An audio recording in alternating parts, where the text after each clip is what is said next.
Hola, buenos días. Wow, ¿cómo suena esto? Bienvenidos de nuevo. Bueno, soy Pablo Acosta. Me he hecho cargo de organizar esta mesa redonda, esta presentación del libro, del último libro de Victoria Cirlot, que tenemos aquí proyectado, aquí detrás en la pantalla. Y nada, quería ante todo agradecer a la organización este espacio que han creado un año más, ¿no? Donde conocedores, amigos, nos podemos encontrar para hablar de los temas que nos interesan alrededor de la biblioteca, alrededor de los temas que manejó el profesor Haas. También le quería dar las gracias a Victoria Cirlot por haber promovido la presentación de este libro, en este marco que creo que es el marco que debe tener la presentación de este libro, y también a Luis Jorge Aguilera y a Andrea Calderón por estar aquí para comentarlo. Esto lo planteamos como una mesa redonda, es decir, no va a ser una presentación de un libro, una presentación de un libro unidireccional, sino que lo que haremos será cada uno de nosotros. Hemos hecho una lectura del libro, hablaremos, daremos impresiones sobre él, plantearemos preguntas.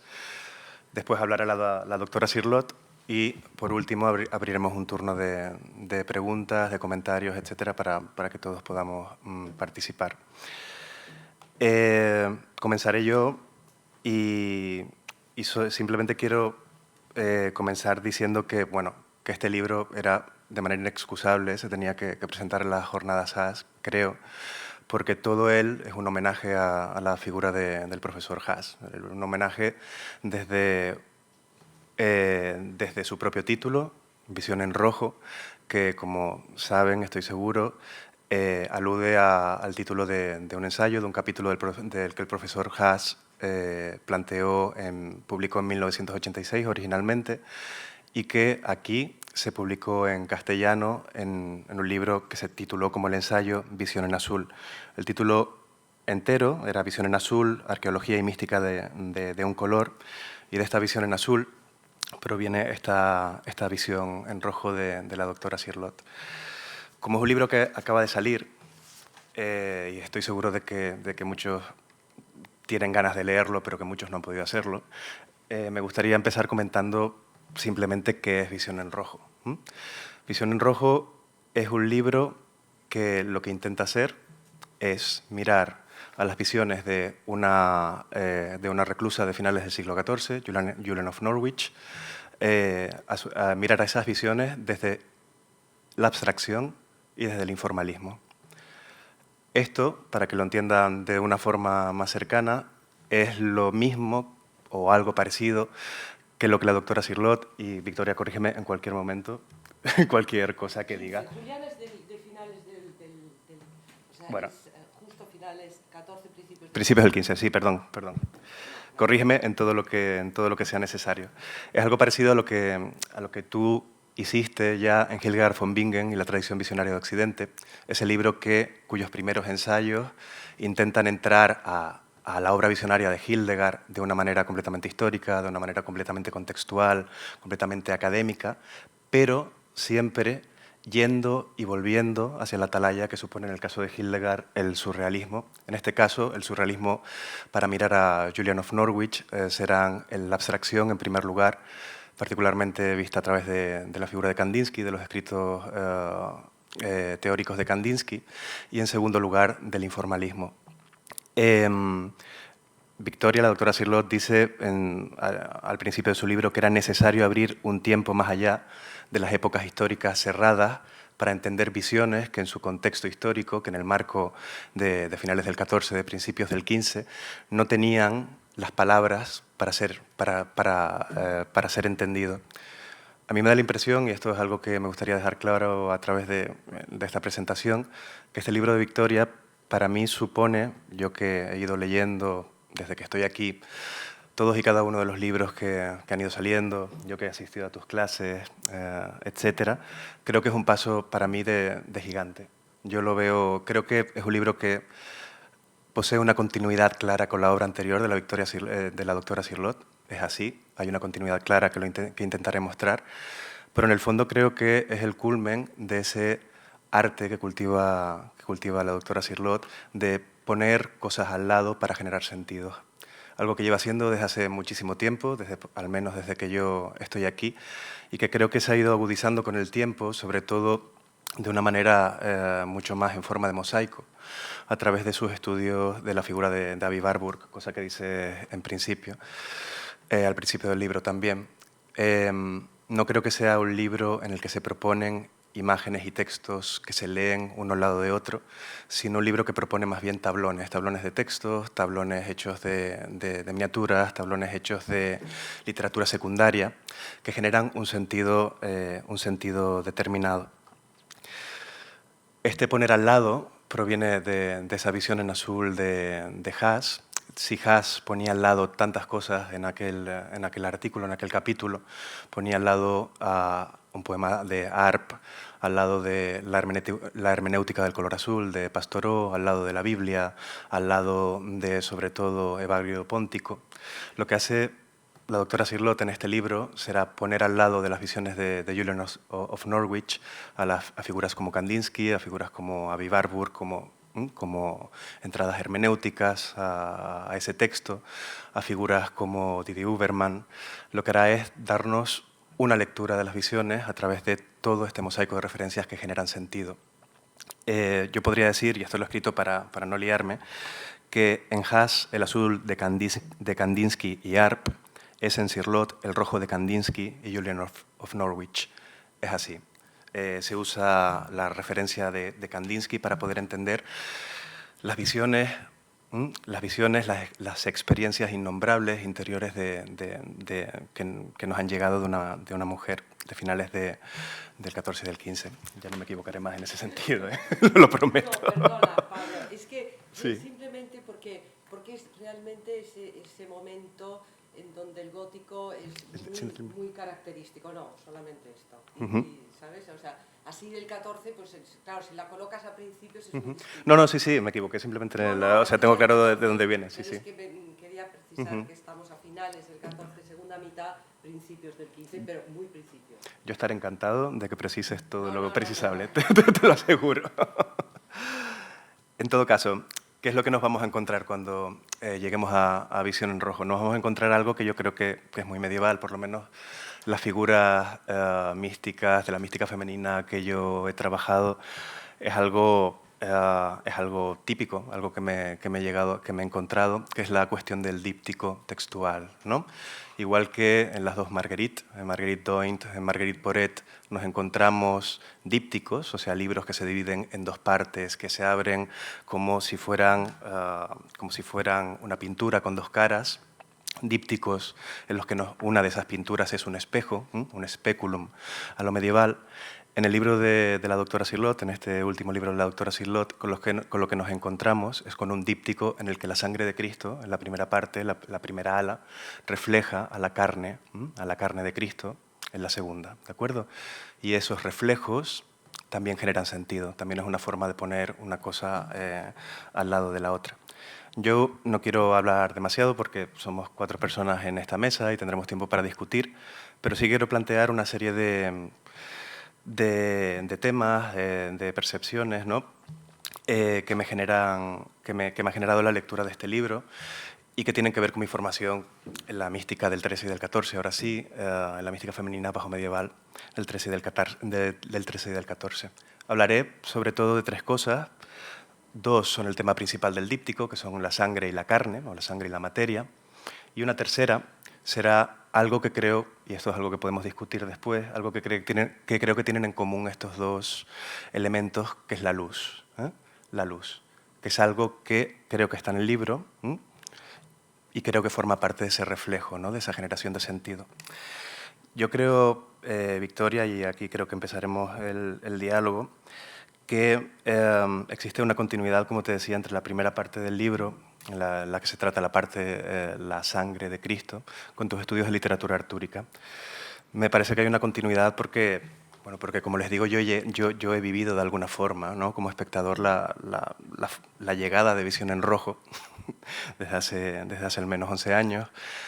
Y yo recuerdo recuerdo y he leído y releído aquellas clases en las que la doctora Cirlot nos hablaba sobre las 3 gotas de sangre en el cuento del Grial sobre la nieve, las 3 gotas de sangre de Oca sobre la nieve.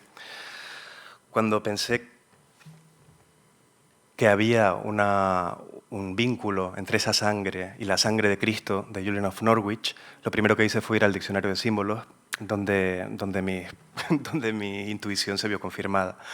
En el diccionario de símbolos, que por cierto ahora está siendo traducido al inglés o está a punto de salir traducido al inglés, dice lo siguiente, Juan Eduardo Cirlot. Bajo la voz sangre dice, en conexiones tan estrechas como la de la sangre y el color rojo, es evidente que ambos elementos exprésanse mutuamente las cualidades pasionales, y aquí pasionales creo que también se puede leer a través de la pasión de Cristo, del rojo, infunden su significado simbólico a la sangre, el carácter vital de ésta se trasvasa al matiz. Y un poco más adelante comienza a hablar de Chrétien de Troyes. El Perceval de Chrétien de Troyes es un caballero rojo. En otro texto, un conjunto de imágenes escarlatas le rodea, que transcribimos por su belleza expresiva. Un bloque de mármol rojo flota sobre el agua y una espada está clavada en él. El caballero que pueda sacarla será el descendiente del rey David. Está vestido de una cota de seda roja y el anciano que le acompaña le pasa un manto de seda escarlata forrada de armiño blanco. Parsifal encuentra un caballero cuya armadura roja vuelve rojos los ojos que la miran. Su hacha es roja, su escudo y su lanza son más rojos que el fuego. Tiene en su mano una copa de oro rojo, su piel es blanca y sus cabellos son rojos. Faltan las 3 gotas de sangre sobre la nieve, de las que Chrétien de Troyes, en la traducción de Martí de Riquet, dice: la contemplación en que estaba sumido le placía tanto, porque le parecía que estaba viendo el joven color de la faz de su hermosa amiga. Claro, aquí hay 2 cosas que a mí me llaman la atención. En primer lugar, es la cuestión de la imagen basada en la sangre, en ambos textos. La imagen basada en la sangre que lleva a una experiencia interior. En el caso de Perceval, lo lleva a ver a su amada, dice tranquilamente Chrétien de Troyes. En el caso de Julian of Norwich, la lleva a una inundación, como lo llama Victoria, una inundación, un movimiento absoluto de la sangre roja. Si les parece, les leeré para poder contrastar de lo que habla Julian of Norwich. Julian of Norwich está enferma en una cama, viene un sacerdote y un niño con un crucifijo, se lo acercan a su cara y ahí comienzan las visiones. En una de ellas, en la que se refiere a la mancha roja, en la página 50 del libro, dice: en esto de repente ella vi correr la sangre roja bajo la corona, caliente y fresca y abundante, una corriente viva, como en el momento en que la guirnalda de espinas fue apretada con fuerza contra su cabeza bendita. Comprendí verdaderamente y con todo mi entendimiento que él era él, Dios y hombre, quien sufría por mí, que era él quien me lo mostraba sin ningún intermediario. Y más adelante, esas gotas que fluyen, esas gotas que caen sobre el Hijo de Dios, se convierten en un torrente casi inenarrable, casi apofático, como dice la doctora Cirlot. Mirad y ved el poder de esta preciosa abundancia de su preciosa sangre.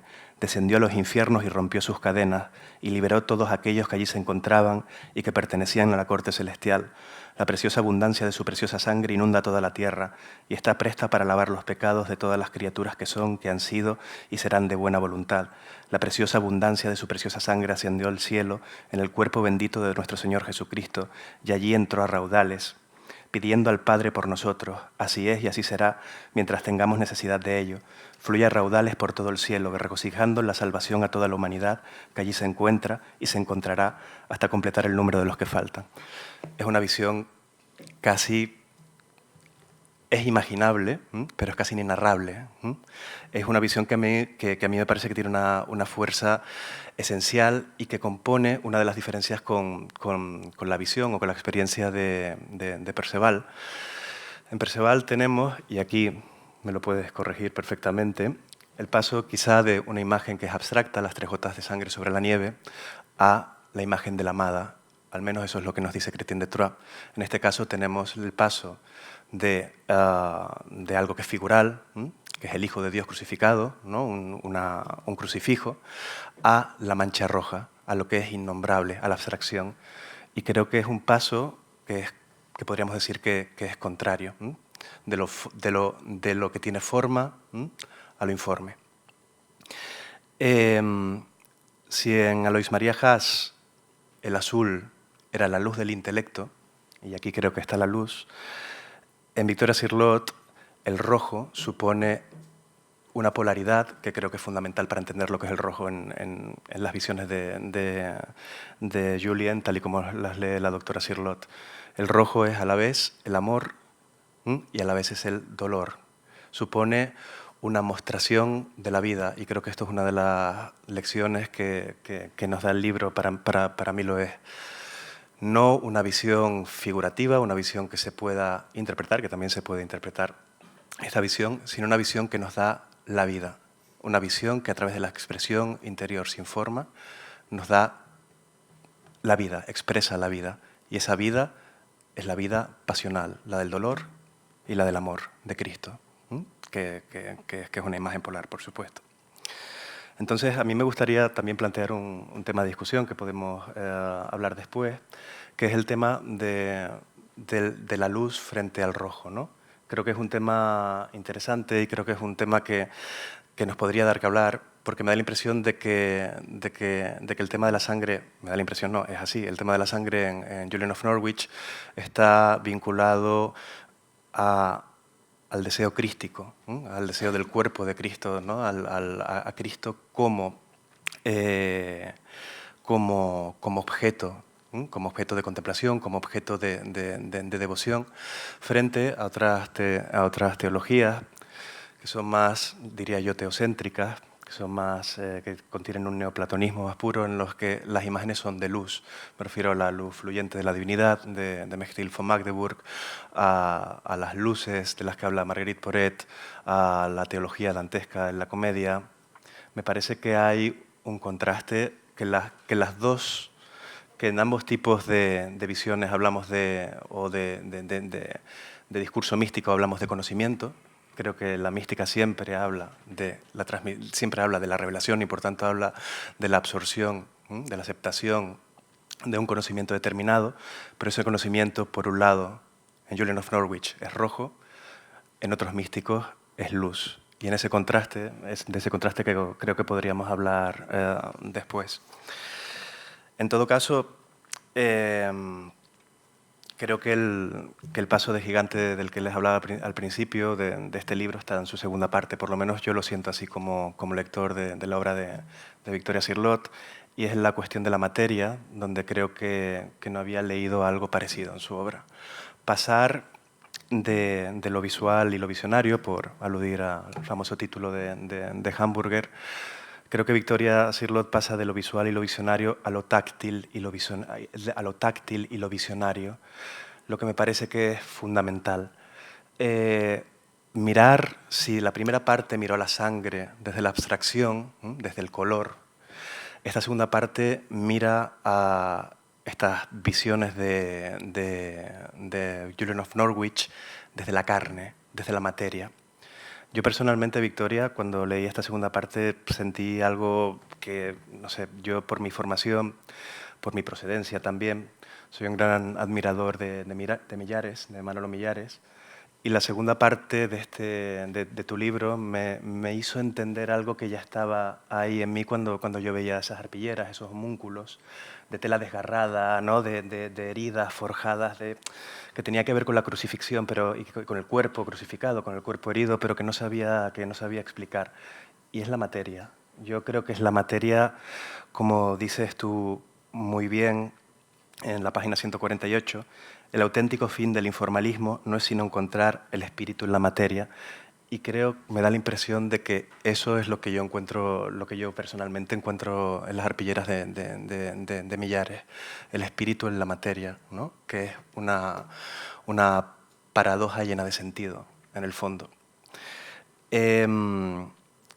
En esta segunda parte, la doctora Cirlot pues, nos habla de esas visiones de Julian of Norwich, en las que ella describe el cuerpo de Cristo como un trapo colgando, un trapo desgarrado, un trapo hendido, un trapo que pende de la cruz, refiriéndose a ese carácter matérico.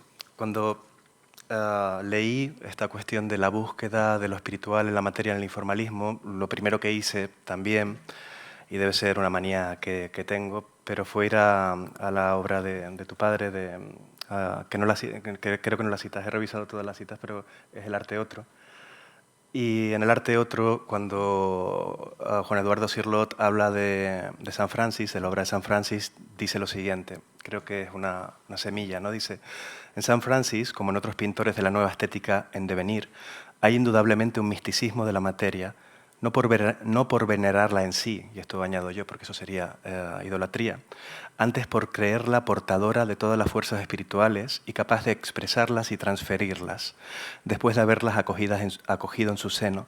Por ello se comprende que Dutuy, en el texto para el catálogo de la exposición del artista, en abril-mayo de 1955, citase a Marsilio Ficino, y cita, el influjo divino que tiene su fuente en Dios, que pasa por los cielos, desciende por los elementos y se detiene en la materia inferior. Y aquí está, ¿no? Yo creo. Aquí está. Yo creo que un tema de diálogo, porque yo es algo que todavía no tengo elaborado, o sea, y ya voy acabando, es la cuestión de cómo mirar, aquí claramente Marsilio Ficino está hablando desde un punto de vista neoplatónico, es como mirar en una mística tan absolutamente cristocéntrica como Julian of Norwich, esta cuestión del devenir y de lo espiritual que se queda en la materia. O sea, cómo mirarlo desde un punto de vista cristocéntrico y no neoplatónico, cómo mirar la sangre y no mirar la luz, quiero decir, ahí, en una mística como esta, que no habla de luz. Me han encantado los textos que has usado, sobre todo el de Didi Uberman, para explicar la segunda parte de la obra, sobre todo aquel en el que habla de la absurda e imposible materia de Cristo, ¿no? Como Cristo como el símbolo fundamental del cristianismo, lógicamente el símbolo fundamental del cristianismo, que condensa la paradoja esencial del cristianismo, y es que la materia puede estar espiritualizada. Yo el salto entre este cristocentrismo y el teocentrismo neoplatónico de autoras que yo manejo más, como es el caso de Marguerite Porete, me gustaría discutirlo en el sentido de que, claro, o sea, al final esa espiritualización de la materia de la que habla Ficino está hablando en la teología cristiana, está hablando de un descenso, de una teología del descenso, que en las místicas de esta época es absolutamente normal. Está hablando de una mística kenótica, en el fondo. Entonces, en las místicas neoplatónicas más esencialistas, lo que tenemos es una posibilidad de retorno a la fuente, a lo increado, a través del alma. ¿Cómo plantear esto con una mística cristocéntrica en la que es la materia, en la que está espiritualizada? Y eso es una pregunta y creo que es un motivo de discusión que podríamos tener después. Y por último, y para acabar ya, simplemente acabar con una cita de Visión en Azul de Alois María Haas. Alois María Haas, al final de su artículo, dice ser extranjero, y lógicamente aquí se refiere a ser un exiliado en el sentido neoplatónico, estar en este mundo, puede resultar una provocación productiva para realizar una expedición en azul. Yo diría que después del libro de Victoria, creo que a partir de ahora, a esta expedición en azul podríamos sumar una expedición en rojo. Gracias. Gracias.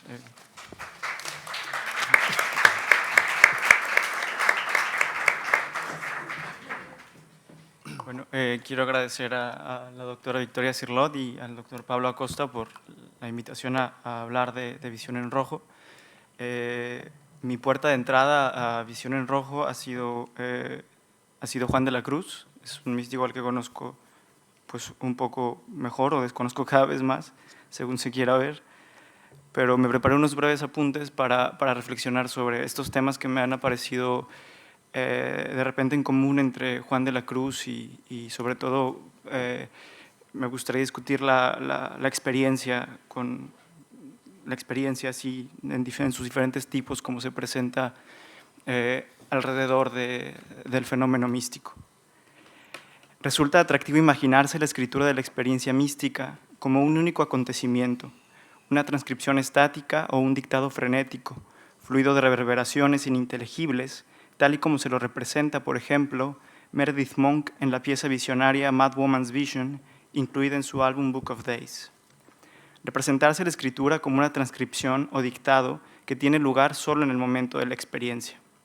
Los testimonios de místicas y místicos a lo largo de la historia demuestran que el proceso escritural difícilmente ocurre así. Para Juan de la Cruz, el ciclo redaccional del llamado Primer Cántico se abre en Toledo en 1578 y se cierra en Granada en 1584.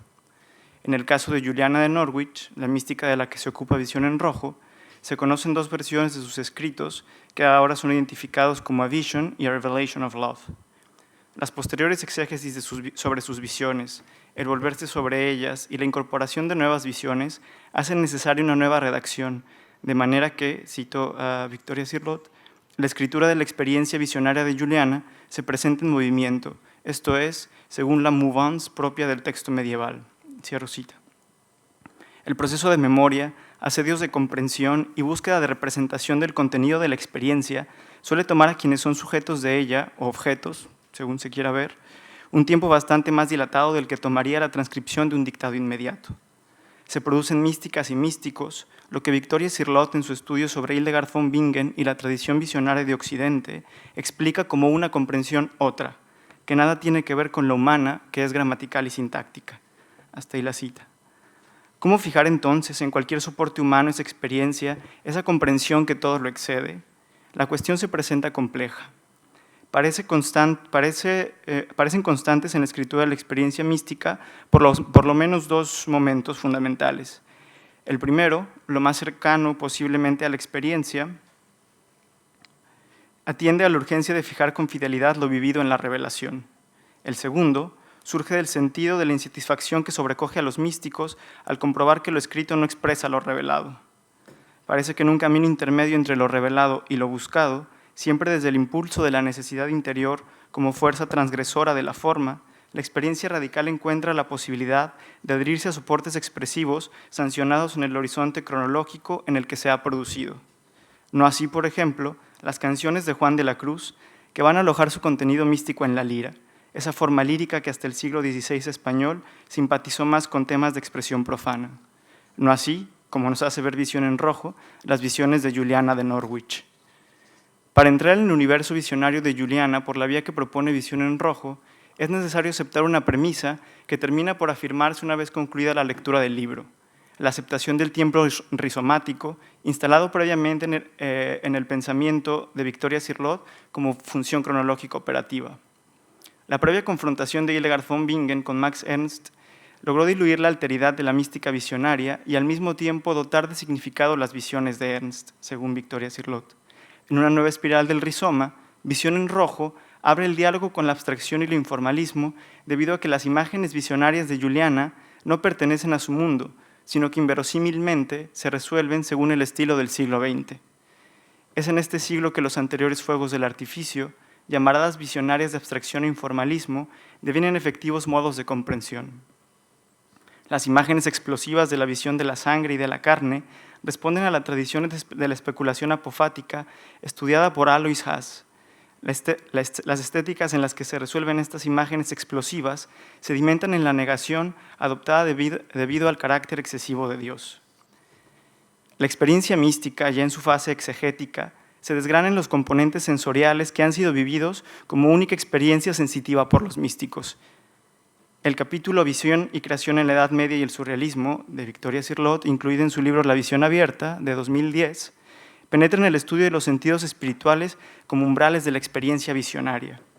La distinción entre sentidos corporales y sentidos espirituales, que da origen a este estudio, se remonta a Orígenes y en el citado estudio se desemboca en los testimonios de procesos creativos surrealistas, pasando por la experiencia visionaria en la Edad Media.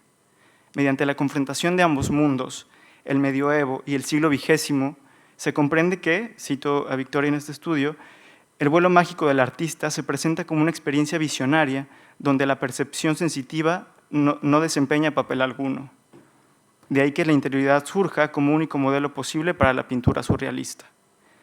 En Visión en Azul, el estudio de Alois Haas, del que ya habló Pablo, Alois Haas concluye que el poema Azul que canta, de Hans Arp, el azul es para Arp vehículo cromático sinestésico de una trascendencia hacia lo lumínico, en que se unen el cielo y la tierra. hasta ahí la cita, pues a pesar de que el poema de Arp, cito otra vez a Haas, la experiencia de la luz sea descrita como un proceso visual, no hay ninguna duda de que desde el principio el proceso visual contiene experiencias olfativas, auditivas y táctiles. Se trata de una luz aromática, es una luz sonora y el yo descansa acunado en la luz.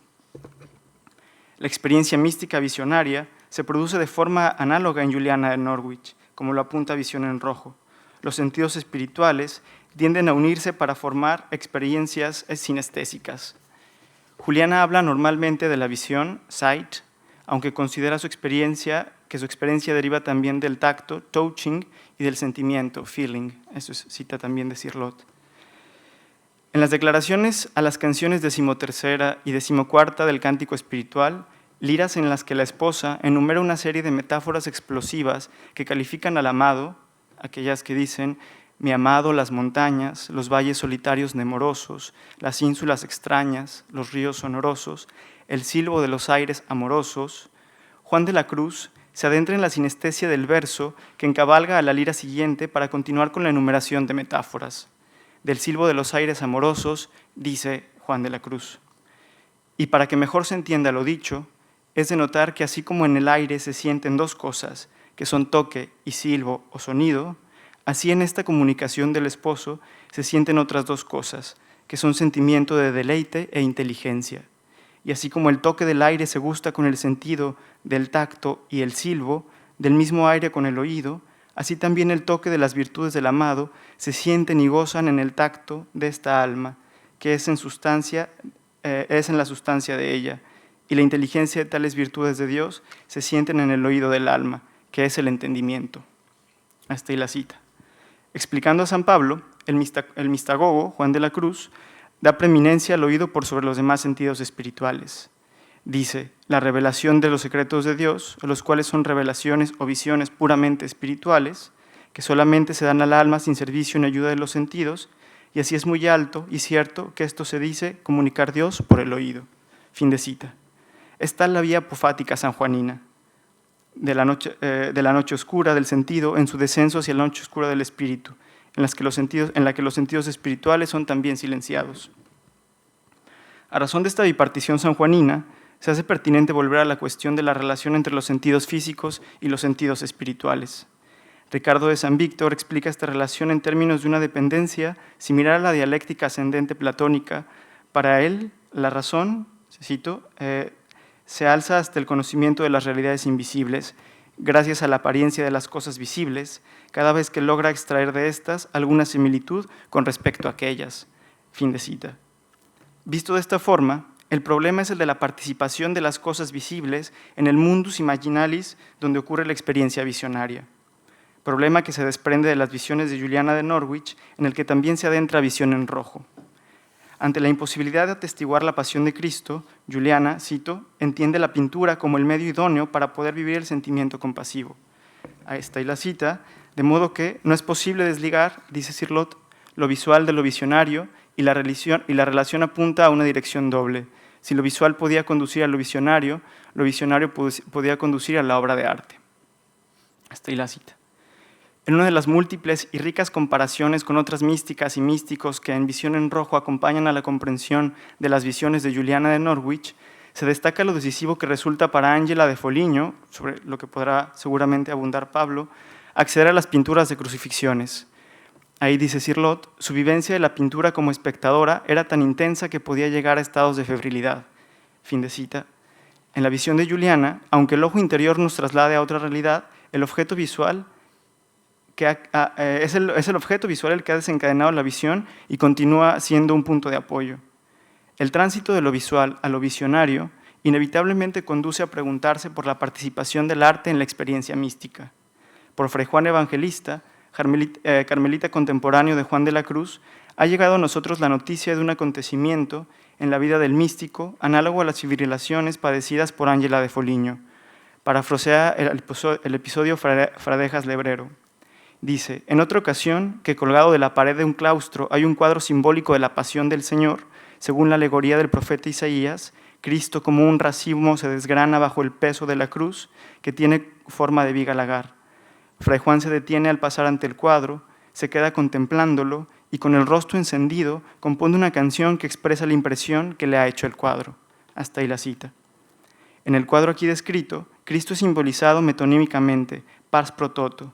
La estética del racimo sanguíneo, que ha devenido sustancia sólida, es similar a la del crucifijo de Silesia, con el cual Peter Dietzelbacher propone relacionar el estilo de las visiones de Juliana. Encuentran en Visión en Rojo una foto de este crucifijo. ¿Qué tipo de experiencia ha tenido Juan de la Cruz frente al cuadro? El testimonio es que el místico, con el rostro encendido, compone una canción bajo los efectos de la contemplación del cuadro.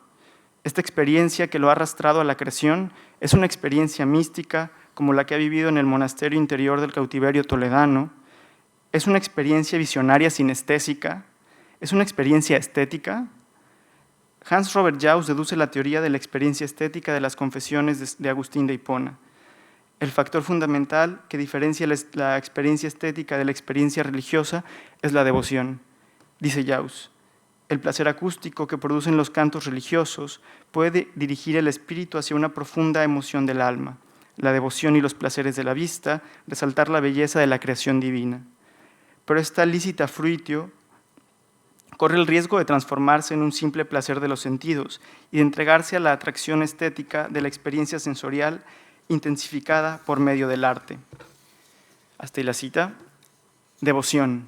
Esta es la frontera que transfiere la experiencia estética a la experiencia religiosa. Aunque en la teoría estén bien tipificadas, en el reconocimiento de casos concretos no es tan fácil deslindar una experiencia de la otra. ¿Dónde situar, por ejemplo, las canciones que en Dios descubre el camino para que las almas vayan a Él por la escala secreta de la oración de la Carmelita Isabel de Jesús? Poema en el que no solo se asume la composición de la lira y el modus loquendi de la paradoja apofática sanjuanina, sino también parece dibujarse la propia vivencia, como se verifica en sus dos primeras liras: oh dulce noche obscura, que no pones tiniebla tenebrosa, mas antes tu espesura, cuan ciega, es deleitosa, y cuanto más obscura, más vistosa. Dichosas negaciones, dichosa obscuridad, dulce sosiego, secretas invenciones, dichoso el que está ciego en tanta claridad, dichoso entriego. Hasta ahí Isabel de Jesús. No se puede decir sin más que se trata de una experiencia estética producida por la recepción de las canciones sanjuaninas. Hay una penetración en la doctrina, una expresión fervorosa, una vivencia que solo puede calificarse de devocional. Para Terence O'Reilly, tanto las canciones como las declaraciones sanjuaninas son producto de la lectio divina, y ambas, canciones y declaraciones, fueron pensadas por el místico como base de divina lección para otros. Armando López Castro y posteriormente Rafael Boeta explican el cifrado de la lectio divina en una estrofa desde la que se debería leer, en opinión de López Castro, todo el cántico espiritual y para Boeta toda la poesía de Juan de la Cruz. Y es la siguiente estrofa del cántico que dice: oh cristalina fuente, si en esos tus semblantes plateados formases de repente los ojos deseados que tengo en mis entrañas dibujados. Cuando la amada se ve reflejada en la fuente, ve sus propios ojos, y en ellos ve los otros ojos que tienen las entrañas dibujados, que son las de su amado. Su amado está en ella, y solo en ella debe buscarlo. El espejo de la fuente arrastra a la amada a la experiencia abisal, a las sombras de la noche oscura. El único lugar donde encontrará a su amado es dentro de sí misma. La estrofa, en su configuración y tematización de lectio divina, cumple la misma función que la imago pietatis de la profusión roja de la sangre en la visión de Juliana, en la que se da, dice Cirlot, el paso del crucifijo, la escultura real y material, a un imago pietatis de clara función contemplativa. Hasta ahí la cita. Ambas, lira sanjuanina y visión, cifran en sus códigos lírico una y plástico de estilo abstracto, la otra, la vía de la interioridad para sus receptores. Finalmente, después de estos apuntes sobre el misterio de un epifenómeno místico como la sinestesia y la relación de lo visual y lo visionario como factores determinantes en la experiencia mística y la experiencia estética, quisiera acompañar de otras posibles respuestas ese que Victoria Cirlot llama en el libro Enigma auténtico sobre por qué conocemos la escritura de Juliana. Se pregunta Victoria Cirlot cómo y por qué llegó a la escritura. Después de considerar varias hipótesis, la autora se inclina por la que conjetura la escritura de Juliana como probatio. el texto escrito para los que tenían que aceptar la transformación de Juliana en reclusa. Ya en La mirada interior, junto con Blanca Garía, había dado una respuesta también contextual a esta pregunta. Juliana de Norwich y otras místicas escribieron porque los hombres lo permitieron. Creo, sin embargo, que esta pregunta admite otra respuesta que también se encuentra entre las reflexiones de Victoria Cirlot y que no atiende necesidades meramente contextuales. La escritura es respuesta a una necesidad profunda, a una necesidad interior, en donde la palabra cobra la dimensión de instrumento de restauración, como dijera Raquel Azún. La escritura surge del dolor ante la pérdida. Esta concepción nietzscheana que le interesa a Cirlot en la configuración que le da a Viva Warburg, encontrará en un poema del siglo XX y en la misma lengua que escribirá Juliana una solución técnica del dolor ante la pérdida en escritura. Me refiero al poema One Art de Elizabeth Bishop, que dice en su primer terceto: "The art of losing isn't hard to master. So many things seem filled with the intent to be lost that their loss is no disaster." Y termina, resuelto en escritura: "Even losing you, the joking voice, a gesture I love, I shan't have lied. It's evident, the art of losing is not hard to master, though it may look like, write it, like disaster." Gracias.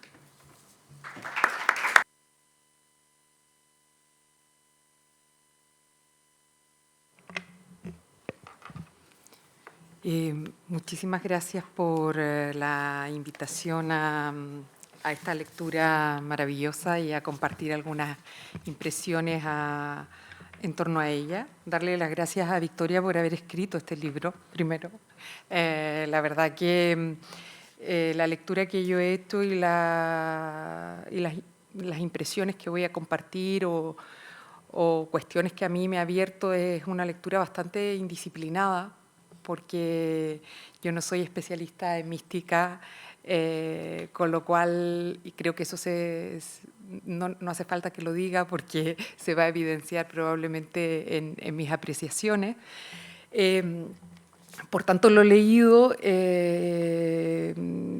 bueno, aprendiendo, me ha parecido una joya con todo lo que he aprendido, pero también, sobre todo, desde las aportaciones que entiendo significa para la estética y para pensar el arte contemporáneo, y en particular hay un gesto, doble gesto arqueológico que entiendo que Victoria hace en este texto, que por una parte es una arqueología, como diría Benjamin, de cómo aquí el pasado vuelve a arder o iluminar nuestro presente, en términos de cómo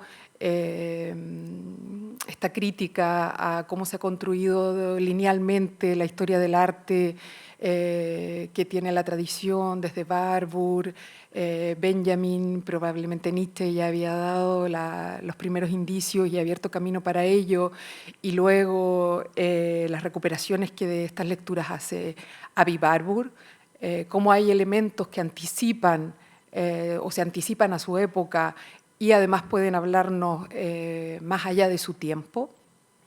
Y creo que Victoria en este sentido hace este gesto de soplar un vestigio para que vuelva a arder su peligro, como es volver a leer estas visiones, no solo en lo que pudieron haber significado históricamente, sino también, entiendo yo, abren un paisaje para cómo comprender la creación, aquello que Gilles Deleuze decía en el texto, bueno, era una conferencia de qué es un acto de creación, y decía que una creación es siempre un llamado para un pueblo que todavía no existe. Y en ese sentido me parece maravilloso eso, que han tenido que pasar a lo mejor 5 siglos para que se configurara una infraestructura de apariencia, para que esta experiencia sensible, esta economía sensible, esta serie de disposiciones materiales y que iban abriendo una experiencia, pudieran aparecer, digamos, desde la materialidad de una imagen. Por tanto, hay una primera cosa ahí que me parece tremendamente fecunda para los modos de hacer en la actualidad, que en todos estos tiempos vertiginosos en que todo parece quedarse caduco demasiado rápido, que ávido de novedad, sobre todo de un tiempo, como diría Bergson, que es un tiempo sin memoria, que es un presente sin memoria, y una memoria, y aquí decía yo el doble gesto, de una arqueología que no es solo una arqueología del pasado, sino también una suerte de arqueología del futuro. Entonces, en este tiempo, en esa madeja moviente o en movimiento, todo este rescate por el movimiento y este derrumbe del sistema poético que era la crisis de la representación, cómo era una revolución silenciosa que se iba quebrajando capilarmente, y el lugar que tenían en este sentido estas experiencias visionarias, y en ese sentido la relación que va haciendo, ya lo veréis cuando, si no habéis leído el libro aún, hacia el final del texto sobre todo, en cuál sería la pregunta que instala, ¿no? ¿Cuál sería la posible relación, o al menos como yo la he leído, entre estas experiencias visionarias y las visiones, por decirlo así, que tendría quien crea o quien le da una plasticidad a estas visiones en términos del ámbito artístico? ¿Qué relación se podría establecer entre esa experiencia y cómo se reubicaría también la comprensión de la interioridad y de la tensión con lo exterior en esa experiencia visionaria? Por tanto, esa primera cuestión o esa intensidad que para mí tiene muchísimo valor en términos de modos de pensar nuestro presente, porque contrario a lo que parece muchas veces, la memoria solo se entiende como una memoria del pasado, y no como una textura necesaria que el presente requiere. Entonces creo que hay ese movimiento, al menos en cómo yo leí este texto, que Victoria va haciendo constantemente, de cómo esta experiencia visionaria iba anticipándose a su época y no tenía ese lugar para ser visto. Pensaba en cómo esa cuestión política también, ¿no?, de desacatar la mirada formada por el estilo gótico, ¿no? En arte se dice mucho que cada imagen crea también las condiciones de su visibilidad, si es arte en sentido fuerte, o podríamos decir que uno de los criterios para decir que una obra es arte es que abra también otra forma de mirar, aquello que decía John Berger y que ha analizado ampliamente Jonathan Crary en las técnicas del observador, que cada época abre también unas formas de mirada particular. Entonces hay aquí una insistencia en ese desacato, diríamos, a la normatividad de la época, ¿no? A esa cuestión maravillosa de no estar allí donde se te espera, ¿no? Y en aquel sentido también, ¿no?, de cómo reubica entonces esta experiencia la misma comprensión de la imaginación, que me ha parecido que es algo que está esbozado o que está presente de manera transversal o subterránea, porque también veo que es un libro para leer muchas veces, que tiene muchas capas, mucho sedimento.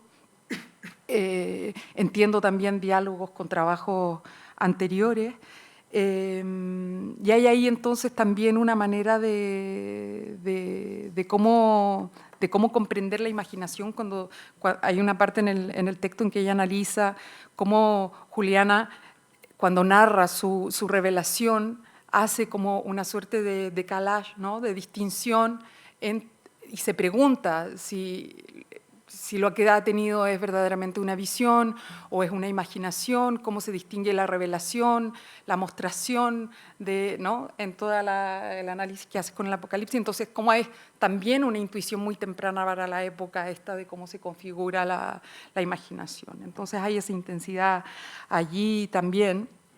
Y luego también me parece que es un libro que en esto hace mucha figura con aquello que Warburg decía de seguir al Dios que habita en los detalles, Creo que tiene una textura exquisita en términos de ir siguiendo detalles, de ir quedándose en detalles y de poner detalles que justamente supongo que no tienen esa directriz de la intencionalidad, sino que probablemente están allí y a cada quien le evocan. Entonces tiene esa doble punto de ser una reconstrucción rigurosa de fuentes, de trabajos que a mí, no sé, oía que todo es ensayo, sino de una reconstrucción ahí que va hilando puntada a puntada, pero también dejando y con la frescura de ir abriendo intuiciones poéticas, en el sentido de que hay cuestiones allí que uno lee que le abren y le disparan o le eclosionan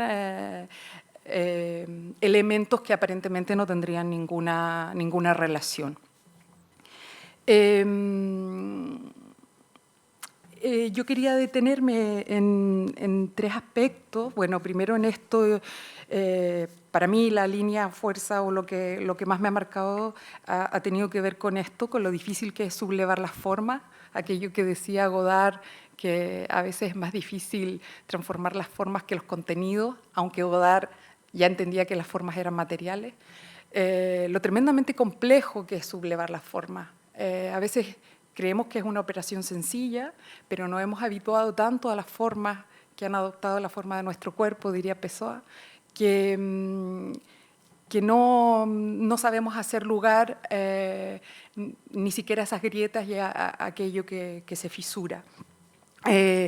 Entonces, hay algo ahí de todo ese paso de la figuración a la desfiguración, en este camino de la abstracción, que ahí es una cosa que yo quería poner sobre la mesa también para conversar, porque a veces me da la impresión, Catherine Malabou tiene una intuición preciosa que dice que en relación a la plasticidad, dice que habría que ubicarla en un materialismo por inventar, y hay algo de esta abstracción que a mí me parece que habría que ubicarla en ese materialismo por inventar también, porque es una abstracción que es material, pareciera ya, no es una abstracción, justamente en esta tensión con la carne y con el segundo apartado no es una abstracción, tiene esa línea apofántica, digamos, de que no hace figura, pero está siempre la idea de la figuración, que es distinta de la figura, ¿no? O sea, ahí, no sé, a mí se me abrió esa pregunta o esta por preguntarse también ese carácter de la abstracción, porque así como dice Hans Belting, la noción de representación no ha significado lo mismo en cada época, la noción de abstracción tampoco ha significado lo mismo en cada época y a veces hay que volver a preguntarse qué significa para nosotros la abstracción. Entonces una de estas líneas la ha señalado Pablo antes, que era esta relación entre la visión y el tacto, que me ha encantado, además por mis propias lecturas de Willem Flusser, que tiene todo un análisis precioso sobre la relación entre las imágenes y el tacto. Entonces, bueno, no sé, como que me pareció muy, muy sugerente esa cuestión en particular, así como la relación entre lo visual y lo visionario y la imagen y la materia.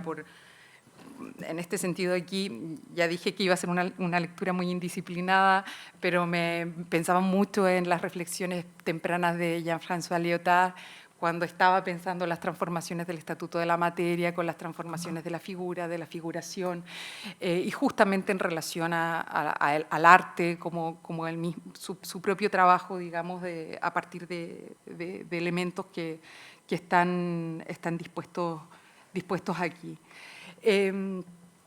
Entonces, en esas reflexiones en torno a estas visiones que no se relacionan con la iconografía de su época o que no se corresponde o que hacen este desacato a la normatividad, a mí me hacía preguntarme también por cuáles son las condiciones que tenemos actualmente para pensar y para producir o para crear en términos de nuestras propias capacidades de imaginar o nuestras fuerzas imaginantes, como dice Marie-José Monsan, formas de desacato con las formas hegemónicas de creación. Y pensaba ahí entonces en este lento cambiar de Ott le llama de una cosmética, que a veces es como contraintuitivo, porque así como la palabra estética y cosmética han sido fagocitadas por el capitalismo de una manera voraz, parece que no pudiéramos utilizarlas más, pero justamente es como todo aparecer requiere una cosmética. Entonces, en ese sentido, yo quería permitirme leer solo una página que en realidad es una cita de una parte de las visiones. Dice, las grandes gotas caían desde la corona como perdigones y parecían salir de sus venas. Cuando salían era de un rojo parduzco, pues la sangre era muy espesa, y cuando se extendía se volvía de un rojo brillante. Cuando llegaban a las cejas se desvanecía y aún así la sangre siguió corriendo hasta que yo hube visto y comprendido muchas cosas. Sin embargo, la belleza y la vivacidad de su rostro persistían bello y vivo sin disminución. La abundancia se asemejaba a las gotas de agua que caen en los aleros de una casa después de un fuerte aguacero, cayendo tan copiosa que ningún ingenio humano podía contarlas, y en su redondez, al derramarse sobre la frente, eran como escamas de arenque. Bueno, después de esto como que uno no pudiera decir nada, pero solo señalar que me pareció tremendamente interesante, y aquí era la otra cuestión que quería plantear también, ese desplazamiento se ve que hay un paso, ¿no? En donde esta experiencia visionaria no se entiende solo desde la expresión, no es la expresión de un sentimiento, sino hay algo de una experiencia que traspasa lo subjetivo, sino que tiene que ver con ese amor inefable y que no tiene forma, que es el amor divino. Y en esa tensión no hay modos de representación. Entonces, como hay todo un análisis de cómo la mímesis ya no se adhiere al significado, al representante, sino a la carne. Y hay un desplazamiento que no sé si yo lo he leído porque lo he querido leer, de la expresión, que es la categoría, además que ha sido como la categoría sacrosanta, la acción, que nunca se toca ni en los movimientos sociales, ni en las teorías del arte, en la performance. La categoría de acción es como lo máximo, lo que nos lleva a la acción. Y aquí nunca se habla de acción, se habla de movimiento. Y a mí me parece tremendamente fecunda esta noción de movimiento, precisamente porque incluso en esta materialidad a la que nos convoca, es pasar de la carne a la sangre, es como el amor que normalmente incluso Didi Huberman hace esa relación entre imagen y encarnación, y esta es una cuestión que quería poner, movimiento, encarnación y esta relación con lo abstracto. Pero aquí parece que el amor más que encarnación fuera flujo. Y un flujo que, por eso leía esta cita, ¿no? Un flujo que se nos viene encima, por eso también las relaciones que hace con la abstracción, con el monocromo, como con una intensidad que nos desborda, pero a la vez, bueno, aquí en las imágenes se ve más claro, ¿no? Que nos desborda, pero que nos contiene también. Entonces hay ahí un desplazamiento también que me parece muy interesante, sobre todo para las maneras de, aun cuando a pesar de todos los desplazamientos epistemológicos que han acontecido desde finales del siglo XX en adelante, parece que no podemos dejar de pensar a partir de la lógica de la representación. Esto es, la lógica de la representación no es no hacer representaciones o figuraciones, esa es una operación. La lógica es la de la relación entre causa y efecto, ¿no? O sea, la lógica del corazón expresivo, de que hay ciertas cuestiones que nosotros podemos generar para que en el espectador o para que, en este caso, a lo mejor la comunidad que tenga ciertos efectos. Y en cambio el movimiento no está pensado como en términos de efecto, ni de una relación causal, sino muchas veces incluso en términos de interrupción. Como dice Michel Dessertaux, la ruptura es una constante de la espiritualidad. El movimiento, como ese movimiento que describe aquí en este caso con Kandinsky, que sería aquello que está siempre configurándose, siempre formándose y como en una creación infinita y que no deja de fluir. Bueno, lo dejo hasta aquí. Muchísimas gracias y gracias a todos.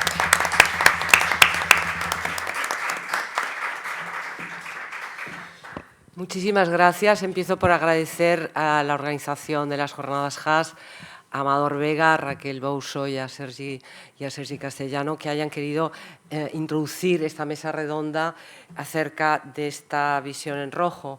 A Pablo Acosta por haber tenido la iniciativa de esta mesa redonda y a Luis Jorge y a Andrea por haber querido también participar. Habéis visto cómo cada uno de ellos ha hecho la lectura del libro, que es una lectura interesada, que en realidad es la única lectura en la cual se extraen los elementos vivos del libro, porque cada uno la mira desde un lugar. Y yo me siento muy afortunada al haber podido oír vuestras lecturas, la de Pablo, muy dentro de la mística, muy dentro de los trabajos que él ha hecho sobre Margarita Porete, sobre Ángela Foligno, es decir, sobre la mística de los siglos XIII y XIV, que conoce muy bien. A Luis Jorge desde su tesis doctoral, que está en vías de realización, que es San Juan de la Cruz, y a Andrea Soto, que es que para mí, claro, es una gran novedad porque viene de otra formación y es lo que más me interesa oír, perdonadme, pero claro, de pronto son otras palabras, es otra mirada, es otra lectura. Andrea es una gran conocedora de la imagen y es una gran conocedora de la obra de Jacques Rancière. Acaba de publicar un libro de entrevistas con Rancière, un libro precioso, y bueno, pues yo la verdad... es que son palabras nuevas, ¿no? A mí me gusta mucho cuando dice para que el pasado vuelva a arder. Sopla el vestigio, me parece maravilloso, ¿no? Lo de soplar el vestigio, esa arqueología del futuro, etc. Bueno, yo quisiera hablar de la formación, de cómo se ha formado este libro, de cómo se ha realizado. Yo diría, y en esta mínima exposición de la formación de este libro, pues creo que voy a poder responder algunas de las cuestiones que todas me han parecido muy interesantes y algunas en concreto voy a hacer referencia muy concretamente porque me han interesado mucho. Y creo que a través de cómo surge este libro, yo creo que es a través de este proceso como voy a poder bueno, responder, no sé si se puede responder a nada, pero al menos sí comentar las preguntas que se han planteado. Porque responder, uno sabe hasta donde sabe y no más.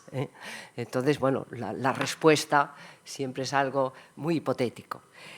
Yo tengo que decir que empiezo a leer a Juliana de Norwich y me hundo en las revelaciones de Juliana de Norwich, pero me hundo totalmente. No en la sangre, sino en las palabras de Juliana, porque, como ya se ha dicho aquí, la cosa es un poco complicada. Es una mujer que escribe dos versiones y entonces, bueno, tienes que estar cotejando constantemente. La llamada versión abreviada y luego la versión larga. Es decir, que como se ha recogido muy bien, el texto de Juliana es un texto en movimiento, como ocurre con casi todos los textos medievales. Es decir, que ella va escribiendo y escribe una vez, otra, quizá muchas, pero la tradición manuscrita solo nos transmite dos versiones, la conocida como breve y la larga. Pero, en efecto, dentro de ella está esa necesidad de expresión, esa necesidad de escritura, y claro, a medida que van pasando los años, porque ella se pasó toda su vida escribiendo el libro de las revelaciones, eso es lo que hizo, escribir el libro de las revelaciones, antes de la reclusión, en la reclusión. O sea, antes y durante la reclusión. Y entonces, claro, a cada versión pues hay una reflexión sobre eso, una reflexión más intensa, un ir añadiendo, un ir completando. Entonces, bueno, al menos de esas dos que tenemos, las tenemos que confrontar, pero las tenemos que tener en cuenta. Bueno, quizá puedo decir que lo que de entrada me dejó más absolutamente pasmada fue una impresión que fue la de esa sangre que fluye, como ya se han leído al menos 2 fragmentos o 3 de Juliana, pero es verdad que ella de pronto, en esa apertura del ojo interior, de pronto lo único que ve es rojo, sangre, rojo, nada más. no hay figura, no hay nada.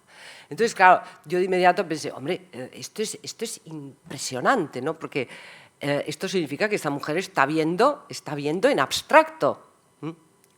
Cuando el punto de partida es un crucifijo. A mí me ha interesado mucho ver cómo se despierta la capacidad visionaria, tanto en un místico como en un artista del siglo XX. Porque hay, como decía Max Ernst, cómo forzar la inspiración. Eso es un artículo famosísimo de Ernst. Y en realidad, estaba diciendo Ernst, cómo forzar la imaginación, cómo despertar la imaginación, ¿no? Entonces, bueno, cada uno tiene sus formas. En el mundo medieval, el estímulo para la imaginación es la obra de arte. Es decir, es ver una miniatura, es ver un crucifijo, es ver un retablo. Eso es lo que abre el ojo interior en la mayor parte de casos. En el caso de Juliana está clarísimo. A veces son elementos muy concretos y muy partes por el todo, muy metonímicas. La herida de Cristo. Ese es un lugar de apoyo para despertar la imaginación y la visión. Por ejemplo, Max Ernst decía, yo es la cosa abigarrada. Cuando veo catálogos de biología, de ciencias, de matemáticas, se me abre el ojo interior. Él decía la alucinación.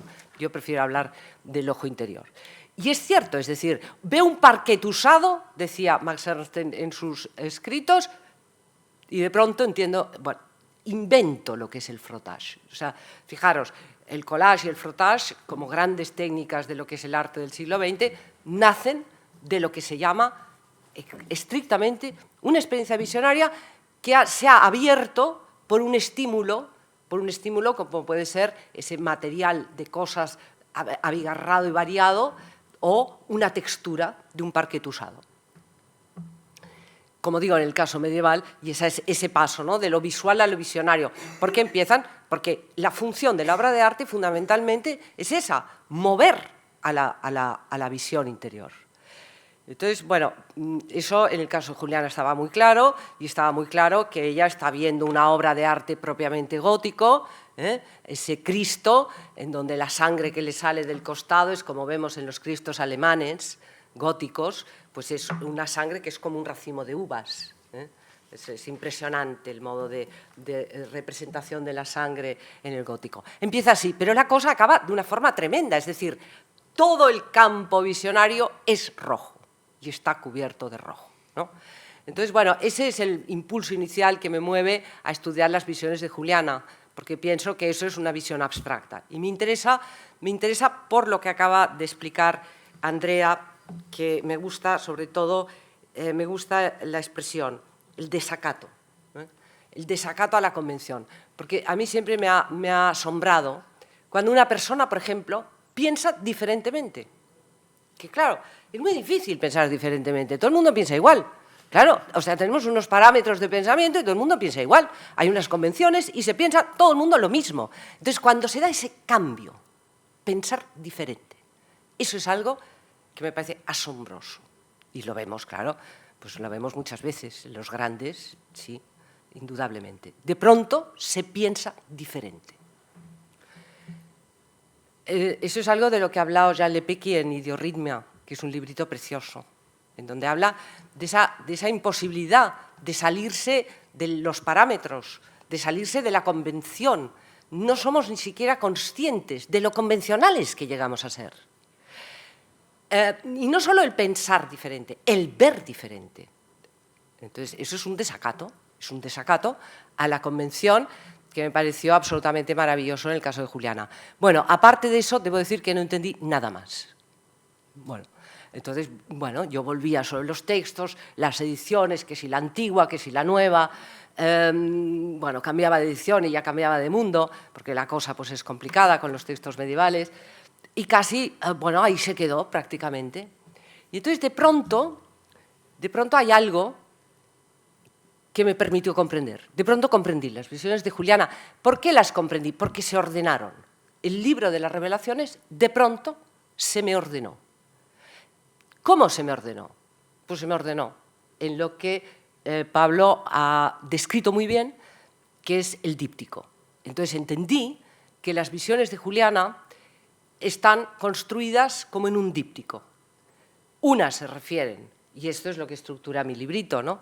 Unas se refieren a la sangre, y esa es la abstracción, y otras se refieren a la carne, y eso es el informalismo. Y esto lo entendí pues así, repentinamente, como suele suceder siempre, con ese, como dice Juliana, con ese suddenly, de pronto. Todo es de pronto, ¿no? Es la irrupción. Entonces, bueno, de pronto lo entendí.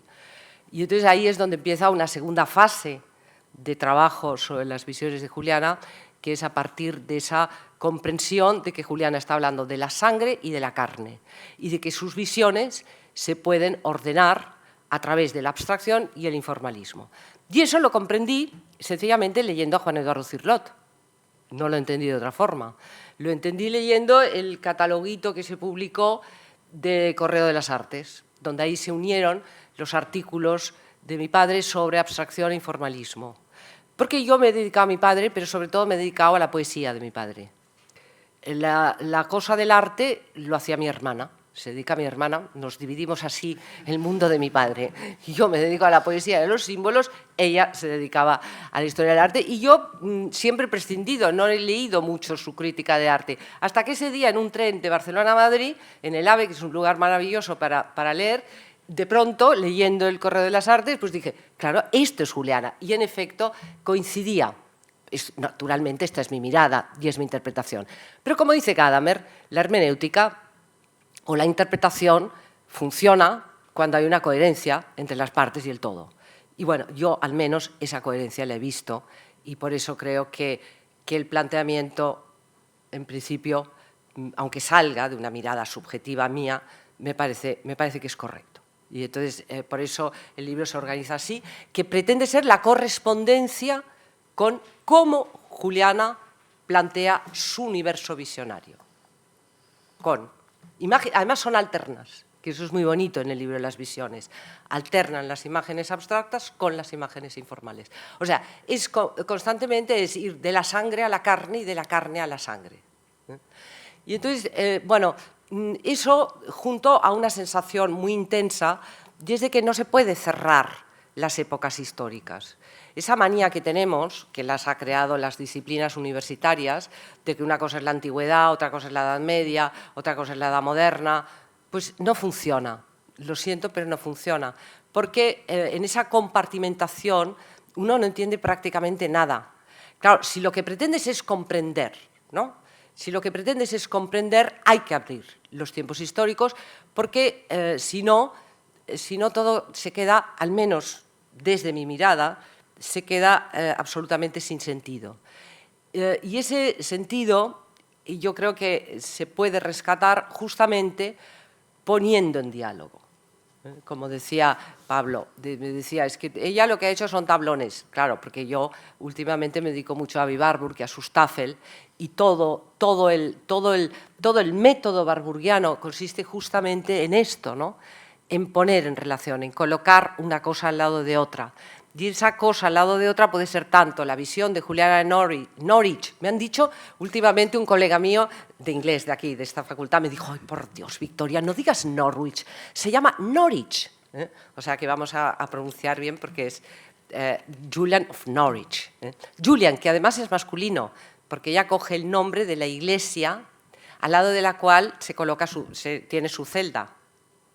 La iglesia se llamaba Julian of Norwich y ella se llama así, Julian en masculino. Lo que pasa es que nosotras pues normalmente le llamamos Juliana, pero originalmente el nombre es el masculino. Bueno, pues es en esta necesidad de poner en relación para poder encontrar el sentido. Todo depende justamente, todo estriba justamente en eso, ¿no? En encontrar el sentido. Y se trata, pues eso, de poner la visión de esta Julian junto a un Kandinsky o junto a un Yves Klein, ¿no? Porque no hay duda de que lo que ve Julian es un monocromo. Por tanto, no es la abstracción kandinskiana, que toda ella se fundamenta en el contraste cromático, sino que más bien es la abstracción de un Yves Klein. Y es Yves Klein, y veréis, las cosas en realidad son, a ver, en mi caso, son muy simples. Es Yves Klein el que cuando, por ejemplo, llega a la capilla Scrovegni de Giotto, dice, le escribe a su galerista, muy emocionado, una tarjetita postal, la Iris Clerc, y le dice, aquí encuentro mi auténtico antecedente, en Giotto. Dice, porque aunque los animales de historiadores del arte, lo dice Klein, aunque los brutos de los historiadores del arte digan que esto es el cielo, esto es un monocromo. Entonces, a mí esto me fundamentó mucho. Bueno, fue una de esas découvertes que te pone muy contenta, porque, claro, la abstracción nos remite al objeto, porque la abstracción es sin objeto. Y, claro, el rojo de Juliana es la sangre de Cristo. Pero, bueno, más allá de eso, yo creo que el rojo de Juliana está a la misma altura que el azul de Giotto.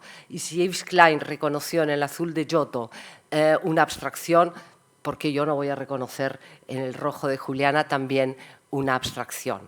Porque llega un momento que la sangre...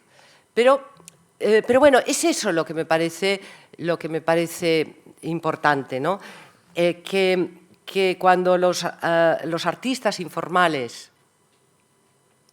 se dedican a lo que se dedicaron, que fue a la supresión de las figuras, que fue a esa atención a la materia, ese trabajo en la textura y esa atención a la materia, claro, hay que comprender que eso viene de una tradición. Y esa tradición solamente se encuentra si se abren los tiempos históricos. Porque es indudable, al menos yo pienso, que en la cultura europea pues hay todo un proceso que va de Tertuliano a Tapies. Y la carne de Cristo y el texto de la carne de Cristo de Tertuliano, la gran defensa de Tertuliano de la carne de Cristo, bueno, pues es el fundamento del informalismo del siglo XX. Y creo que eso es justamente lo que llamamos tradición, y eso es justamente lo que los artistas hacen, estar en diálogo con esa tradición. Da igual que hayan leído o no a Tertuliano, porque Tertuliano está ahí y está en la tradición.